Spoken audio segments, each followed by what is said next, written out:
The next paragraph reads, to be honest, he never liked his job anyway, but at least he could pay the bills and put food on the table for his family.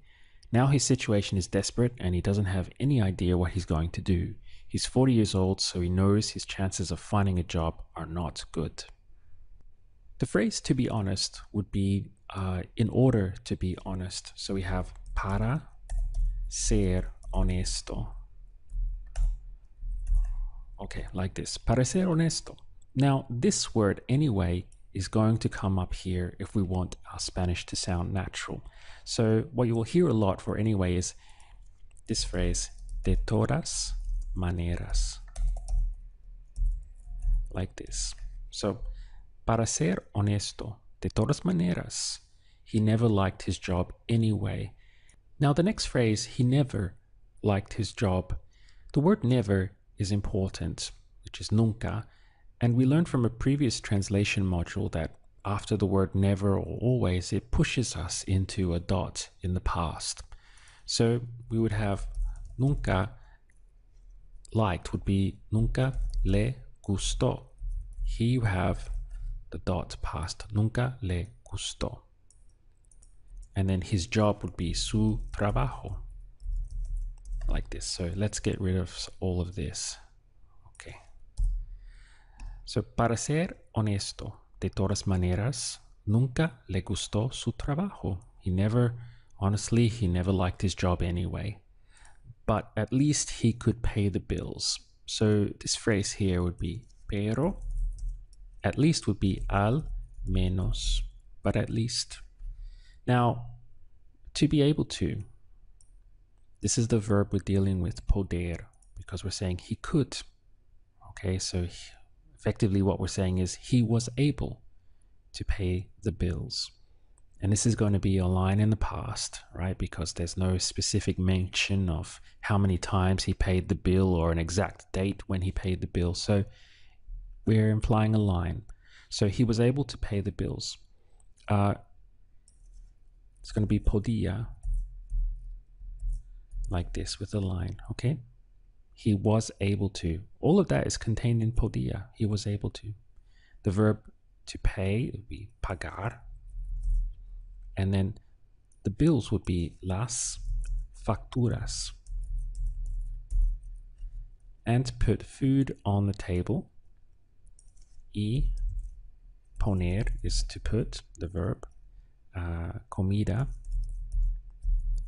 en la mesa, on the table. Now, for his family, we have a decision here on por or para. Well, his family are in receipt of this food that he's putting on the table, right? So, takes us into para. So, para su familia. Let's go through that now. We have para ser honesto, de todas maneras, nunca le gustó su trabajo, pero al menos podía pagar las facturas y poner comida en la mesa para su familia. We continue with now his situation is desperate. So we have ahora, for now, his situation. This is an ION word, so situación. Su, like this, su situación. If you go through the syllables, situación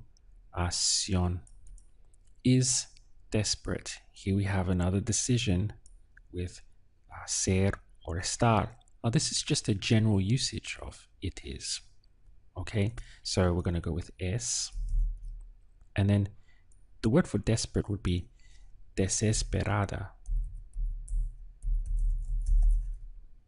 Now, why did I end it in a? Well, because I'm referring to la situación. All of these words in CION are feminine words. So this is going to match. The situation feminine word is being described in a feminine way, desesperada. Continues then with, and he doesn't have any idea. Okay, so y no tiene, for he doesn't have any, would be ninguna idea. La idea is feminine. This is why we have ninguna to match it. So he doesn't have any idea. No tiene ninguna idea what he's going to do. This last little bit is tricky because in Spanish, what you would say of what he's going to do or about what he's going to do. And we're going to throw in the little word there of de. For what, we're going to put lo que. He's going to do, this is easy, right? Va hacer. So just to run through that again, we have now his situation is desperate. Ahora su situación es desesperada. And he doesn't have any idea. Y no tiene ninguna idea of what or about what he's going to do. De lo que va a hacer. Now, you can hear how that immediately sounds very natural in Spanish. Ahora su situación es desesperada y no tiene ninguna idea de lo que va a hacer. See how that flows very nicely. Okay, these little words here make all the difference. Now, he's 40 years old, so tiene 40 años.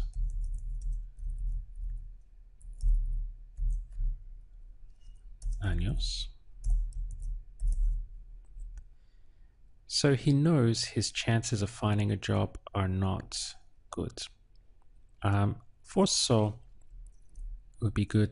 Entonces or así que. He knows his chances.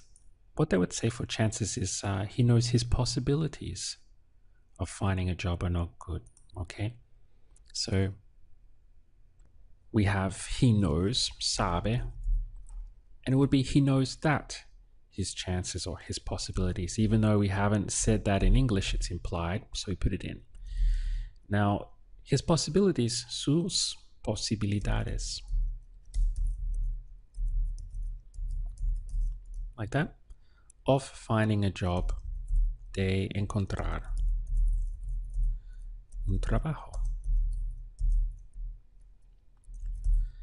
Like this. One point here, we have the word finding, his possibilities of finding a job. If you said, sabe que sus posibilidades de encontrando un trabajo, it would sound wrong. They would just keep it very simple and express it as his possibilities of to find a job. They would just use the full verb for finding. Encontrar un trabajo.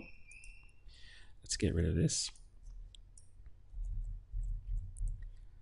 Are not good. Here we have again ser or estar, and this is just a general usage of the word it is, because you would say es bueno or no es bueno. So immediately you know that you're on the ser side, but we're in plural. So because we're referring to possibilities.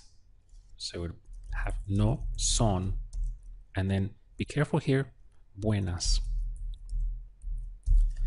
because we have las posibilidades. This is a feminine word, so saying that they're not good, those chances will also match, and we would have buenas. Reading through it then, we have para ser honesto, de todas maneras nunca le gustó su trabajo, pero al menos podía pagar las facturas y poner comida en la mesa para su familia. Ahora su situación es desesperada y no tiene ninguna idea de lo que va a hacer. Tiene 40 años, entonces sabe que sus posibilidades de encontrar un trabajo no son buenas.